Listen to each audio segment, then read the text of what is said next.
Can we remember things that never happened? Our memory, emotion, and the egocentric brain. He was still too young to know that the heart's memory eliminates the bad and magnifies the good, and that thanks to this artifice, we managed to endure the burden of the past. When I first met Billy, he was sitting motionless in a wheelchair, gnawing on the bed shield dangling from the side of his mouth. He did not reply to questions. When I asked him something, he would just stare at me with an ear-to-ear smile, as if he secretly knew something no one else did. His muscle was stiff. Occasionally, he would glance from side to side, chew on the shield, or pick at his arms with his fingernails. But other than that, he didn't move. Billy was in a state of catatonia, immobile and stuporous, yet to the chagrin of those of us responsible for his care, we had no idea how a perfect, healthy guy could become like this in the span of just a few weeks. A CT scan and an MRI were inconclusive. A drug screen came back clean for illicit substances.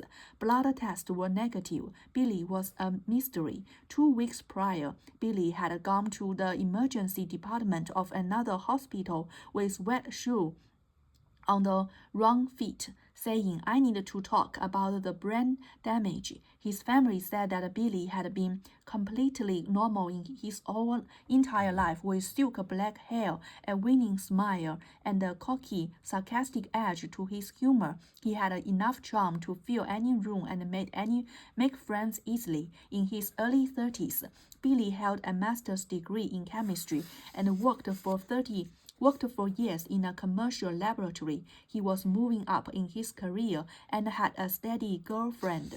But suddenly, something changed. He became distant from his friends, family. He was laid off from his job and broke up with his girlfriend. He lost his ability to pay his bills, maintain his car and apartment, and feed himself. His mother went to look for him in an apartment, where she discovered towering stacks in an empty pizza boxes. He found full, untouched containers of home-cooked food that she had prepared for him lying all over the house, spoiled and attracting flies. Billy's car was found abandoned in an off-limit area of a distant public park. No one was sure how he found his way to the hospital.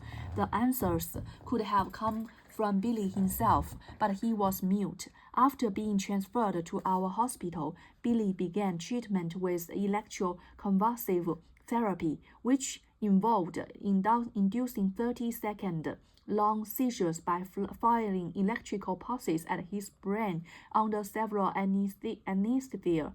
It is the best known treatment for catatonia. After several sessions, the catatonia began to regress, and Billy's personality started to reemerge. "Wow, it works." He began talking again, and a lot. Though much of what he said was initially incomprehensible, he started flirting with female nurses and doctors, giving them an occasional wink and asking them out on dates. His senses of humor returned, and after a few weeks of treatment, Billy was able to walk without a wheelchair. One thing, however, did not return to normal: his memory.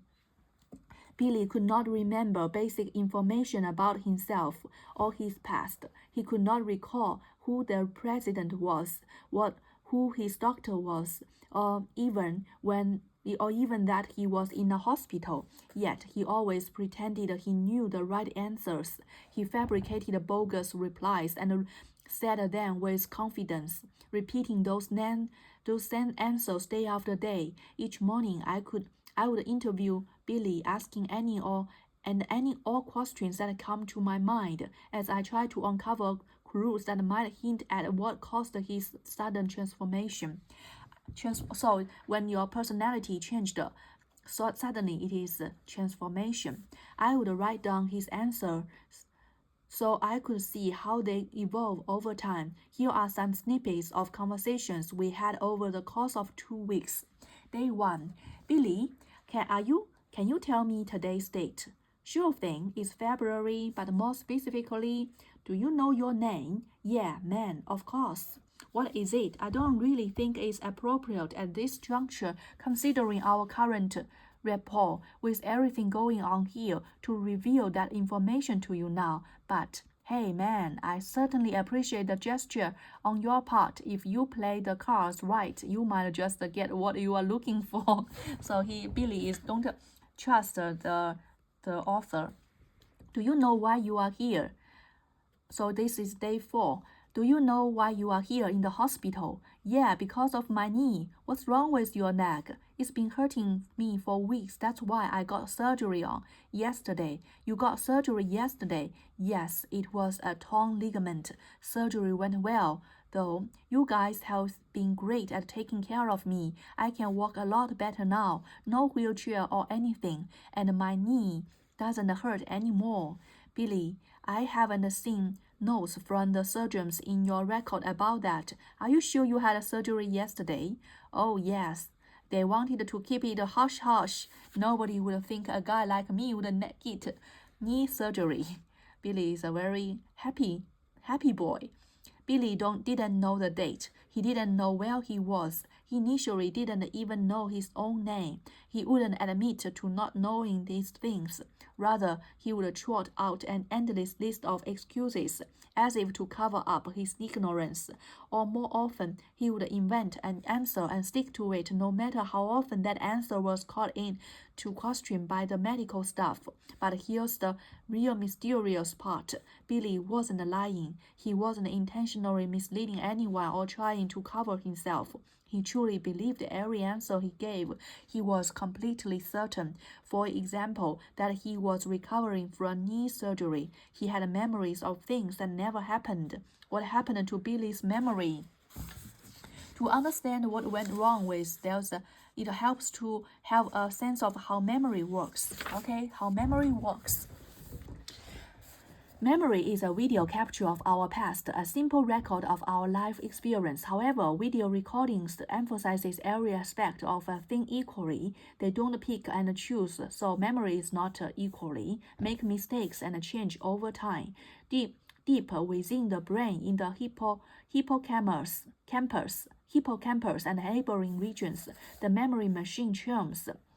Seated in a meshwork of interconnected neurons, the axons and dendrites. Axons and dendrites, the spider-like appendages of brain cells, send and receive. This was first discovered as we accumulate new experience and reflect on the past, the strength of synaptic connections is enhanced and blunted. Okay. Synaptic connections enhanced and blunted, found that they share the same impulse at the same modern ones. The new long-term potential allows not only for memories to be encoded to recognize patterns of neuronal firing, but also for links to form between memories. One of the fundamental principles of neuroscience is that neurons that fire together, wire together. Those snapshots can be rearranged. The psychologist designed an experiment to arrange it, so I don't need to see. After Chris was finally informed that one of the stories his brothers related was false, he attempted to guess which story was made up, and he guessed wrong. His visualization of getting lost at the mall had become so clear that he was more convinced that it had occurred than one of the true memories. The interconnected nature of memory is what allows it to change over time, just as the brain links memories that we have similar features of emphasis of the moment that we consider most significant. It can reorganize those connections later based on new thoughts and experiences. No memory is made in a vacuum, and no memory is fixed. Okay, that's so terrible. To a large extent, our memories define us. Our personal history forge our self-image and assemble our store of knowledge. I don't think that there is a thing, memory that ever exists in the world, because it is just a state, and when we want to fetch it, then it will be shaped. College basketball games are a surprisingly ideal setting for studying the way self-centered thinking and emotion affect memory formation. Whenever one team scores, say on ferocious dunk or game-changing three-point ferocious dunk, the two halves of the audience are simultaneously experiencing fervent, perhaps even fanatical emotions on opposite side of the spectrum. The fans identify with their team's players. Few rivalries in sports are more impassioned than that between the Duke University. One day after the third viewing, the experimentals presented each fan with 64 video clips of the game through liquid crystal display goggles that made them feel as if they were right in the action, surrounded by the roar of the crowd. Half the clips depicted plays that turned out well for Duke. When the behavioral data were gathered, the experiment found that fans' memories were better for plays that helped their team than for those that hurt it. Okay.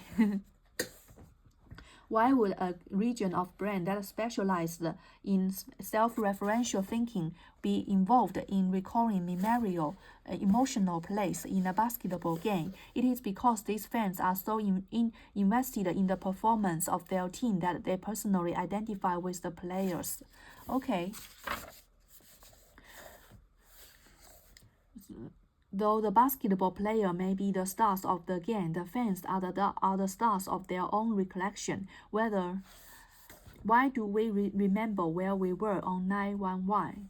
So, the results reveal that even though 2 years has passed since 9/11, compared with 1 year since the text message, the object accounts of what they drew on 9/11 were more consistent of their original testimony. I think this is important state, so they would repeat it once and once again with another people. Oh, what I was doing during 9/11. So let's check whether I guessed right. This conclusion may not seem that stuttering, but what if we were to compare the memories of different people for event of equal caliber or for the same event? How that? Well, more consistent with subject accounts of what they were doing on 9/11 were more consistent with their original testimony than were the descriptions of the day of the text message.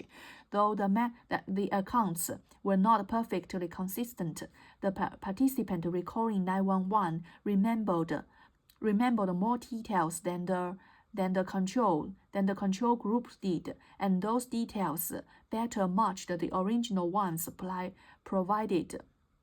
Though the accounts were not perfectly consistent, the participant recalling 9/11 remembered more details than the control group did, and those details better matched the original ones provided. Our recollection of 9/11 is known as the flashbulb memory, a highly detailed version of a powerful, intensely emotional event. In the study of flashbulb memory, participants were interviewed. Okay, the first memory. I can barely remember what I did 2 months ago. Extremely well, not just flashbulb. So it is a flashbulb, not just So I guessed wrong. It's a flashbulb memory at just a moment. So I just remember very clearly. Just a very good, very important things happen. Brains in the midterm. Wow, why the flashbulb memory? The experimenters repeated the interview. I was in a class when the professor came into the flashbulb. Why that flashbulb happens? Maybe at that time your brain is suddenly accepting a lot. Brains in midtown and downtown. Midtown and downtown 3 years. Residents were enrolled in the experiment how the emotions at that time, midtown and downtown. As expected, the downtown group rated their memories as being more vivid, more complete, and more emotionally intense than the midtown group did. They also had very more confidence in the accuracy of their memories. However, they told a different story. What is the first group consisted of people who were in downtown Manhattan, close to World Trade Center, and personally witnessed the downtown event of that day. The second consists of people who were in Midtown several miles away, described their memories, monitored the participant brain activity. Is the area classically involved in the we remember moments that bring out our memories. The fact that someone is getting a cappuccino when they heard about the attacks of the is a significant factor to nearly everyone in the world except for him. Okay. Is insignificant factor to Neil in the narrative of his life. That's where he was and he was doing when he received the world-changing news. Starbucks trip was a central component of his life experience that day, whereas the effect, like the precise time at which the towers were hit, was not. Trip was a central component of his life experience that day, whereas a fact like the precise time at which the towers were hit was not. Our experience was integral to our personal narratives. It was a transformative moment in history, and we lived to witness the horror and the tragedy, whether in person or from afar. We cared so much about how we received the news that the first thing we mention when recounting 911 is what we ourselves are doing as the events unfolded. When organizing the snapshots of our experiences, the unconscious system in the brain takes a self-centered, egocentric approach. We consciously remember the aspect of our experience that matters to our own personal story. We consciously remember the aspect of our experience that matters to our own personal story. A group of psychologists asked 40 undergraduates to imagine that they were stranded in the glassland without food and water and with knowledge that a deadly predator stalked the landscape. They showed the student a list of 30 words and asked them to rate how relevant each word was to their survival in the imagined precarious situation. The participant then repeated the task with a different set of 30 words while imagining that some unknown person was stranded in the glassland instead of them. Finally, they repeated the task with a third set of words, but without an imagined scenario. They just rated whether the words were things found in cities or in nature. After the undergrad completed these 3 tasks, the psychologist announced that there would be a surprise quiz. They showed the students a set of 180 words. Half of them were words the students saw in the preceding task, while the other half were new words. The challenge was to indicate which of the words were in the experiment and which were new additions. The found that students demonstrated the greatest accuracy for identifying words that they saw while imagining themselves in the glasslands. They did worst with the words in the scenario with no story, and their performance in the scenario involving a third party in the glassland fell in the middle. The memory was most accurate when. So to improve your memory, there are so many skills rather than spin cycle memory. You have many memory skills to improve your memory. Homes on the features that matter most to us, often at the expense of details that at the time appear very mundane. Ignorance is bliss. Hamilton had a clear memory of the event, so if it seemed to it seemed to him, he probably remembered the look on Congress's face when the ball hit him. He probably remembered how he felt at the moment it happened. He likely could have told you all about the visit with Congress at the hospital. Yet, okay. Ignorance is bliss. You can't focus on everything. Examined the scene, noted that there was a crushed silver ring on one hand and that the dress on the body has been pulled up upon the waist. Dental records identified the body as Susan Nelson. In general, 25-year-old was watching her daughter play on the but who was the killer? That question remained on reserve for next 20 years. So 20 years later, this is 1906, this is 86. At one point, her daughter looked up at the peering into the child's eye. Eileen was suddenly struck by a terrifying vision. She recalled being 8 years old and sitting at the back of a van with her best friend Susie. The van came to a halt near a reservoir. Her father came to the back of the van, straddled Susie's lap, and began grinding his pelvis against her. Susie struggled to fight him off. Iliam was stricken with fear. The vision skipped to another scene. Susie was outside the van, on the ground, crying. Iliam saw her father approaching her friend and smashed her head with a rock. Wow. Susie's hand was bloody, and the ring on her hand was crushed. 28-year-old Serena was watching her daughter playing on the floor when at one point her daughter looked up at her. Peering into the eyes, was suddenly struck by a terrifying vision. She recalled being 8 years old. Okay. After initially discussing the memory with her therapist, Ellen told her husband, who immediately called the police, claiming that his wife could identify Susan Nelson's killer, believing that the story, okay, Susan Nelson must be a very young child. With the help, an 8-year-old Glenn Nelson was killed. We are investigating an old homicide case, began involving a subject by the name of Susan Nelson. Franklin stared at the officer for a moment before he replied, "Have you talked to my daughter?" When Franklin's case went to trial, several expert witnesses testified regarding the concept of memory repression. For the prosecution, Dr. Lanning, a psychiatrist and a professor, referenced the fact that had herself been a victim of physical and sexual abuse as a child, asserted that a particularly hideous, violent act occurring in childhood filled with repeated acts of both physical and sexual, starting at an early age, involving multiple persons, including a parental figure, would have probably likely to be repressed. For the defense, psychology professor at the University of Washington, when indeed it is not like someone coming to falsely believe that he had been lost in the mall as a child. What's more, the longer it has been since the event supposedly happened, the more time there is for information acquired after that event to seep into a person's subconscious and alter the way the event is called.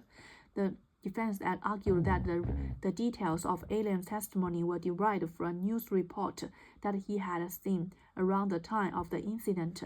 Absolutely everything. Despite this and that inconsistencies, was convinced by the degree of detail in Iliam's testimony and the confidence with which he remembered the incident, was found guilty of murder in the first degree. Jury witnessed his father murder his first 20 years later, or we won't be able to resolve the debate over whether memory repression typically occurs in the context of trauma. Children who were victims of physical or sexual abuse, for example, sometimes don't remember what happened to them until many years later, and something triggers those memories of flood back. Trauma, emotional trauma like sexual abuse can destroy a person's psychological functioning. Research shows that memory for negative feelings fades more quickly than for happy ones. The brain often organizes snapshots of our history in an ego-protective fashion. Unconscious the brain were a new channel, it would be a biased one. We know that memories can be altered or even implanted, such as a person made to falsely remember being lost. It appears that when the brain is arranging the snapshots of time into continuous memories, those snapshots can come from various sources, whether they be personal experiences or memories of different kind. The unconscious system collects these snapshots, regardless of their origin, and the streams stand together in a narrative that aligns with our self-perception. We said that memory is not a video recording, but rather a dynamic dynamic evolving process.